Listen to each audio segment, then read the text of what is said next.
Hi everyone. So welcome to Aravi Info. So இன்னைக்கு நம்ம என்ன பார்க்க போறோம் பார்த்தீங்கன்னா Google Sheetsல நிறைய ஃபார்முலாஸ் இருக்குங்க.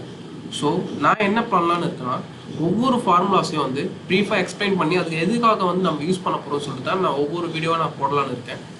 ஸோ அந்த வீடியோ பார்க்க வந்து அனைத்து நண்பர்களும் இந்த வீடியோ பிடிச்சிருந்தா கண்டிப்பாக இந்த சேனலை சப்ஸ்கிரைப் பண்ணிங்க, பெல் பட்டன் கிளிக் பண்ணிங்க. ஸோ வீடியோ பிடிச்சிருந்தா கண்டிப்பாக லைக் பண்ணுங்கள், எனக்கு ஒன்றும் மோட்டிவேட்டாக இருக்கும் நிறைய இது மாதிரி வீடியோஸ் போடுறதுக்கு. ஸோ இன்னைக்கான கண்டென்ட் பார்த்தீங்கன்னா Vlookup. ஸோ Vlookup வந்து எதுக்கு நம்ம யூஸ் பண்ணுறோம் Gsheetல, அது யூஸ் பண்ணுறதுனால நமக்கு என்ன பெனிஃபிட்ஸ் இருக்குது சொல்லிட்டு நம்ம இந்த வீடியோவில் பார்க்க போகிறோம். ஃபஸ்ட்டு நான் இங்கே ஒரு டேட்டா நான் கொடுத்துருக்கேன், ஆல்ரெடி சீரியல் நம்பர் கொடுத்துருக்கேன். ஃபஸ்ட்டு ரெண்டாவது காலமில் பார்த்தீங்கன்னா நேம்ஸ் கொடுத்துருக்கேன். மூணாவது காலமில் பார்த்தீங்கன்னா 10th மார்க் ஷீட்ஸ்லாம் நான் கொடுத்துருக்கேன். அதாவது 10th வந்து இந்தந்த ஸ்டூடெண்ட்ஸ் வந்து எவ்வளோ மார்க் எடுத்திருக்காங்க, ஓவரால் மார்க் சொல்லிட்டு அந்த டேட்டா நான் கொடுத்துருக்கேன். மொத்தம் எத்தனை பேருக்கு நான் கொடுத்துருக்கேன்னா 90 பேருக்கு நான் கொடுத்துருக்கேன். இந்த 90 பேரில் இப்போ வந்து நீங்கள் ஒரு ஸ்கூல் டீச்சர் வச்சுக்கோங்களேன், பிரின்ஸிபால் வந்து எனக்கு வந்து இந்த ஒரு 10 பேர் நாங்கள் தனியாக கொடுத்துருக்க பாருங்கள் ரைட் சைடில், இந்த 10 பேரோட மார்க் வந்து எனக்கு வேணும் அப்படின்னு வந்து உங்ககிட்ட வந்து கேட்குறாங்க பிரின்ஸிபால். அப்போ நீங்கள் என்ன பண்ணுவீங்கன்னா Vlookup தெரியாதவங்க என்ன பண்ணுவாங்க பார்த்தீங்கன்னா ஒவ்வொன்றுத்தையும் சர்ச் பண்ணுவாங்க. ஜஸ்ட் அதை காப்பி பண்ணி மறுபடியும் கண்ட்ரோல் ஃபைனில் போயிட்டு மறுபடியும் அவங்க பேஸ்ட் பண்ணி சர்ச் பண்ணுவாங்க. குமார் எங்கே இருக்காரு, ஓகே குமார் எங்கே இருக்காரா, ஓகே அவர் எவ்வளோ இருக்காரு 416, ஓகே 416 சொல்லிட்டு போய் கையில் வந்து என்ட்ரி பண்ணுவாங்க. 416 அப்படின்னு சொல்லிட்டு கையில் வந்து என்ட்ரி பண்ணுவாங்க. இது வந்து நிறைய டைம் வந்து நமக்கு வந்து கன்சியூம் ஆகும். ஸோ இந்த மாதிரி வந்து பண்ண தேவையில்ல. ஸோ அதுக்கு தான் வந்து நமக்கு வந்து Gsheet ஒரு ஃபார்முலா இருக்குது, அதான் Vlookup. ஸோ நான் அந்த ஃபார்முலாவோட பிக்சர் தான் வந்து அது மேலேயே நான் கொடுத்துருக்கேன். ஃபார்முலா எப்படி டைப் பண்ணணும்னு பார்த்தீங்கன்னா எந்த ஒரு ஃபார்முலா நீங்கள் டைப் பண்ணுற மாதிரி இருந்தாலுமே ஃபஸ்ட்டு ஈக்குவல் டுன்னு கொடுக்கணுங்க. அதாங்க பேசிக்ஸ். Gsheets பொறுத்த வரைக்கும் இருந்தாலும் சரி, எக்ஸல்லையும் மோஸ்ட்லி இப்படி தாங்க இருக்கும். சின்ன சின்ன மாற்றங்கள் தான், பட் ஆனால் 99% சிமிலர் தான் எல்லாமே. ஃபஸ்ட்டு வந்து ஈக்குவல் டுன்னு கொடுத்துக்கணும். ஸோ நம்ம என்ன வந்து ஃபார்முலா யூஸ் பண்ண போகிறோம் அந்த நேம் Vlookup நீங்கள் ஜஸ்ட் நீங்கள் டைப் பண்ணும்போது இங்கே கீழே காமிக்கிறது பாருங்க, வெர்டிக்கல் லுக்கப் அதோட ஃபுல் ஃபார்ம். நம்ம கிளிக் பண்ணிட்டோம், அதுவே ஆட்டோமேட்டிக்காக வந்து ஓப்பன் ப்ராக்கெட் காமிச்சிச்சு. சர்ச் கீ, அதாவது Vlookup வேல்யூ இங்கே மேலே கொடுத்துருக்காங்க, இங்கே பாருங்க சர்ச் கீ இட்ஸ் சேம் தான். சர்ச் கீ, ஒரு சர்ச் கீனா நம்ம யாரை பற்றின டேட்டா நமக்கு தேவைப்படுது, குமாரை பற்றின டேட்டா தான் நமக்கு தேவைப்படுது. ஸோ சர்ச் கீயில் குமாரை வந்து நம்ம கிளிக் பண்ண போகிறோம். அதுக்கப்புறம் பாருங்கள் கம்மா பக்கத்தில் ரேஞ்ச் போட்டிருக்கு பார்த்தீங்களா, ரேஞ்சு, அதுக்கப்புறம் கம்மா பக்கத்தில் இண்டெக்ஸ், அப்புறம் பார்த்தீங்கன்னா இஸ் ஷார்ட்டட் அப்படின்னு போட்டிருக்கு பார்த்தீங்களா. அதாவது ரேஞ்ச்னா என்னென்னா இந்த குமார்ன்றவர் இந்த பி காலம்லையும் சி காலம்லையும் எங்கேயோ இருக்கார், நம்ம வந்து தேட முடியாது. அதுக்காக தான் நம்ம அந்த 2 காலமே வந்து ஃபுல்லாக செலக்ட் பண்ணுவோம். அது பேர் தான் ரேஞ்சின்னு வாங்க. நம்ம பார்ப்போம். இப்போ செலக்ட் கீக்கு நமக்கு குமாரோட வேல்யூ நமக்கு தேவைப்படுது. நம்ம குமாரை வந்து கிளிக் பண்ணிக்கிறோம். நெக்ஸ்ட் கம்மா கொடுத்து ரேஞ்ச் இதை வந்து செலக்ட் பண்ணிக்கணும். ரேஞ்ச் ஓகேவா. ரேஞ்ச் வந்து நம்ம எந்த பாக்ஸ், அதாவது எந்த டேட்டாஸ்லேருந்து நமக்கு வேணும் அப்படின்னு சொல்லிட்டு அந்த டேட்டா வந்து நம்ம செலக்ட் பண்ணிக்கிறோம். நெக்ஸ்ட்டு கம்மா.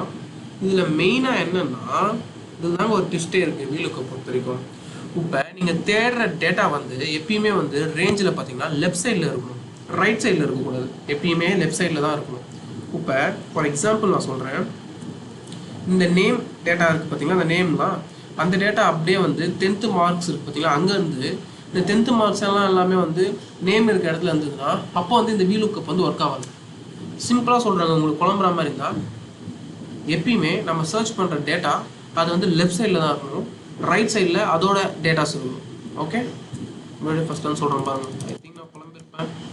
மறுபடியும் உங்களுக்கு ஒரு தடவை தெளிவாக சொல்லிக்கிறேன். ஃபஸ்ட்டு சர்ச் கீ நம்ம குமார் நம்ம கிளிக் பண்ணிக்கிறோம். நெக்ஸ்ட்டு நமக்கு எந்த ரேஞ்சிலேருந்து நமக்கு அந்த வேல்யூ தேவைப்படுதுன்னு சொல்லிட்டு அதை வந்து ஓவராலாக செலக்ட் பண்ணிக்கோங்க. கமா இண்டெக்ஸ், இதாங்க மெயின். இப்போ நம்ம வந்து 2 காலம்ஸ் வந்து நம்ம வந்து செலக்ட் பண்ணியிருக்கோம். ஓகே, 2 காலம்ஸ்னால் ஃபஸ்ட்டு காலம் 1, செகண்ட் காலம் 2. இப்போ நம்ம இண்டெக்ஸ் பார்த்தீங்கன்னா நம்மக்கிட்ட வந்து 2 இண்டெக்ஸ் இருக்குது.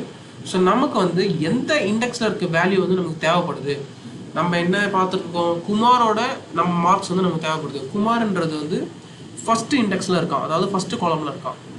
அவனோட மார்க்ஸ்லாம் எதில் இருக்குது பார்த்தீங்கன்னா செகண்ட் காலம்ஸில் இருக்குது. ஸோ நம்ம அங்கே என்ன கொடுக்குறோன்னா நமக்கு எந்த வேல்யூ நமக்கு தேவைப்படுது, குமாரோட 10th மார்க் எவ்வளோ எடுத்துருக்கா தான் நமக்கு தேவைப்படுது. அப்போது இந்த 10th மார்க்ஸ் எல்லாமே வந்து செகண்ட் இண்டெக்ஸில் இருக்குது. ஸோ 2 நம்ம இடத்துல கொடுக்கணும். 2,0 அப்படின்னு நம்ம கொடுக்கணும். எப்பயுமே வந்து 0ன்றது ஃபால்ஸ் வந்து குறிக்கிறது. மறுபடியும் க்ளோஸ் ப்ராக்கெட் கொடுத்துட்டு ஜஸ்ட் இப்படி என்ட்ரு கொடுத்துட்டிங்கனாலே போதும், ஆட்டோமேட்டிக்காக குமாரோட வேல்யூ வந்து ஷோ பண்ணிடுச்சு. சரிடா, வெறும் ஒரே ஒரு நம்பரோட வேல்யூ தான் நீ கொடுத்துருக்க, அதுக்கே இவ்வளோ நேரம் ஆகுது. நான் எத்தனை பேருக்கு நான் எப்படி நான் கண்டுபிடிக்குது? ஒவ்வொரு தடவையும் நான் ஃபார்முலா போட்டு போட்டு பண்ணணுமா அப்படின்னு நீ கேட்குறீங்களா? அவசியமே இல்லைங்க. ஜஸ்ட் இங்கே டாட் இருக்குது பார்த்தீங்களா, அது ஜஸ்ட் டபுள் கிளிக் பண்ணாலே ஓவராலாக எத்தனை பேர் இருக்கீங்களோ அத்தனை பேரோட டேட்டாஸ் எல்லாமே இங்கே வந்துடுங்க. ஜஸ்ட் நீங்கள் இப்படி கிளிக் கொடுத்தீங்கன்னா போதும், அத்தனை பேரோட 10th மார்க்ஸ் எல்லாமே வந்து இங்கே ஓப்பனாக ஷோ ஆகிடும். அவ்வளோதாங்க VLOOKUP யூஸ் பண்ணுறது. ரொம்ப ரொம்ப ஈஸிங்க. நீ ஓகே நீ சொல்லிட்ட 2 காலம் இருக்கிற மாதிரி தான் எனக்கு சொல்லி கொடுத்துருக்க, எப்படி 3 காலம் தான் எப்படி பண்ணுறது, 6 காலம் தான் எப்படி பண்ணுறது, 10 12 காலம் தான் கூட எப்படி பண்ணுறது அப்படின்னு கேட்டால் சேம் மெத்தடாலஜி தாங்க. இப்போ ஜஸ்ட்டு இங்கே ஃபார்முலா இங்கே இருக்குது பார்த்தீங்களா, சேம் மெத்தடாலஜி தான். ஃபஸ்ட் நீங்கள் எந்த நபரோட வேல்யூ வேணும் அப்படின்னு சொல்லிட்டு அதை வந்து நீங்கள் ஃபஸ்ட்டு கொடுத்துருவீங்க. அப்புறம் அந்த ரேஞ்சை வந்து நீங்கள் செலக்ட் பண்ணிக்கிறீங்க. இங்கே 2 நான் கொடுத்துருக்கேன் பார்த்தீங்களா. இப்போ இங்கே 2 காலம்ஸ் இருந்தால் நான் லாஸ்ட்டாக இருக்க காலம்ஸ் டேட்டா நமக்கு தேவைப்படணும், நான் 2 கொடுத்துருக்கேன். இதே இங்கே ஒரு 10 காலம்ஸ் இருந்ததுன்னா அந்த 10 காலமில் எனக்கு வந்து சப்போஸ் 8வது காலம்ஸ் தான் எனக்கு அதோட வேல்யூலாம் இருக்குன்னா அங்கே நீங்கள் வந்து 8ன்னு கொடுத்துக்கணும். ஓகே 8ன்னு கொடுத்துட்டு 0 கொடுத்தீங்கன்னா ஆன்சர் வந்துடும். ஸோ உங்களுக்கு குழம்புதுன்னா நான் ஒன்று காமிக்கிறேன் 3 டேட்டா எப்படி எடுக்கிறது சொல்லிட்டு. ஸோ இங்கே வாங்க, இது வந்து ஒரு ஆர்கனைசேஷன் சம்மந்தமாக எடுத்திருக்கேன். ஃபஸ்ட்டு எம்ப்ளாயி நேம்ஸ்லாம் இருக்குது. நெக்ஸ்ட்டு பார்த்தீங்கன்னா இது வந்து ஐட்டம்ஸ்னால் அசட்ஸ், அதாவது மவுஸோட அசட்ஸ் நிறைய இருக்கும் பார்த்தீங்களா, லாஜிடெக் கம்பெனி இது, மைக்ரோசாஃப்ட் கம்பெனி இது, அந்த மாதிரி HP இது, அந்த மாதிரி மவுஸ். ஓகே ஒரு ஆர்கனைசேஷனில் அவங்க எம்ப்ளாயீஸ்க்கு இவ்வளோ டிஃப்ரெண்ட் டைப்ஸான மவுஸ் கொடுத்துருக்காங்க. ஒவ்வொரு மவுஸுக்குமே அவங்க ஒரு அசட் ஐடி வேறு கொடுத்துருக்காங்க, BLIT மவுஸ் 01 அப்படின்ட்டு. அசட் ஐடின்றது நம்பர்ஸ்டும் எப்படினாலும் நம்ம கொடுத்துக்கலாம். ஸோ இங்கே இருக்க எல்லா ஐட்டத்துக்குமே ஒவ்வொரு அசட் ஐடி கொடுத்துருக்காங்க. இப்போ சப்போஸ் அந்த ஆர்கனைசேஷன்லேருந்து ஒரு 5 பேர் வந்து ரிசைன் பண்ணுறாங்கன்னு வச்சுங்களேன், அந்த 5 பேரோட டேட்டாஸ் வந்து HRக்கு வந்து வந்துச்சு. ஸோ HR அவங்க என்ன பண்ணுவாங்கன்னா அவங்க ஜாயின் பண்ணும்போது அவங்களுக்கு என்னென்ன கேஜெட்ஸ்லாம் கொடுத்தாங்க அப்படின்னு சொல்லிட்டு ஃபைண்ட் அவுட் பண்ணுறதுக்கு ஒவ்வொன்றுத்தையும் இதுக்கு முன்னாடி நம்ம பண்ண பார்த்தீங்களா, ஒவ்வொன்றுத்தையும் அவங்க பண்ண மாட்டாங்க. மறுபடியும் இதே மெத்தட் தாங்க. VLOOKUP first equal to just VLOOKUP கொடுத்துட்டு இப்போ நம்ம இதில் என்ன பண்ண போகிறோம் பார்த்தீங்கன்னா, அந்த சைடு பார்க்கும்போது 2வது காலம்ல இருக்க டேட்டா இருக்கும். இப்போ வந்து நம்ம 3வது காலம்ல இருக்க டேட்டா தான் நமக்கு தேவைப்படும். ஏன்னா கம்பெனி ஐட்டம்ஸ் அதாவது டேட்டாஸ் வந்து சேம் தான், பட் அசட் ஐடிஸ் தான் வந்து ரொம்ப டிஃப்ரெண்ட்டாக இருக்கும். ஸோ அந்த அசட் ஐடி அவங்க கொடுக்கும்போது அந்த அசட் ஐடி வச்சு செக் பண்ணுவாங்க, ஓகே அவங்க கரெக்டாக கொடுத்துருக்காங்களா இல்லையா அப்படின்னு சொல்லிட்டு. ஃபஸ்ட்டு அரவிந்தன்றவர் என்ன மவுஸ் யூஸ் பண்ணிட்டு இருக்காரு பார்க்கறதுக்கு ஃபஸ்ட்டு நமக்கு எந்த பர்சனோட டீட்டெயில்ஸ் தேவைப்படுதோ அந்த நேமை கிளிக் பண்ணிட்டு முன்னாடியே சொன்ன மாதிரி ரேஞ்ச். இதுக்கு முன்னாடி வந்து நம்ம வந்து 2 காலம் இருக்கிற ரேஞ்சை வந்து நம்ம செலக்ட் பண்ணோம். இப்போ வந்து நம்ம 3 காலம் இருக்கிற ரேஞ்ச் வந்து செலக்ட் பண்ணணும். செலக்ட் பண்ணியாச்சு 3த்தையும். நமக்கு இந்த 3 காலமில் எந்த டேட்டாஸ் நமக்கு தேவைப்படுது, காலம் 3ல இருக்க டேட்டாஸ் தான் நமக்கு தேவைப்படுது. இப்போ ஜஸ்ட் 3 லாஸ்ட்டாக முடியும் போது அதே மாதிரி ஃபால்ஸ் 0 கொடுத்து க்ளோஸ் ப்ராக்கெட் கொடுத்துட்டிங்கன்னா அவர் எந்த அசட் ஐடி வச்சுருக்காருன்னு சொல்லிட்டு அழகாக தெரிஞ்சிருங்க. அப்படியே ஜஸ்ட் நீங்கள் ஸ்க்ரோல் பண்ணாலே கீழே வந்து விஜய் என்ன அசட் ஐடி வச்சுருந்தாரு, ரவி எந்த அசட் ஐடி, அந்த மாதிரி எல்லா டேட்டாஸும் இங்கே வந்துடும். ஸோ இது தாங்க VLOOKUP, ரொம்ப ரொம்ப ஈஸி. ஸோ இந்த வீடியோ பிடிச்சிருந்தா மறக்காமல் உங்கள் ஃப்ரெண்ட்ஸுக்கு எக்ஸல் தெரியாதவங்க, Gsheets பற்றி தெரியாதவங்களுக்கு இந்த வீடியோ ஷேர் பண்ணுங்கள். ஸோ Gsheet சம்மந்தமான பேசிக் ஃபார்முலாஸ் எல்லாமே வந்து இனிமேல் நான் எக்ஸ்பிளைன் பண்ணி போகலான்னு இருக்கேன்.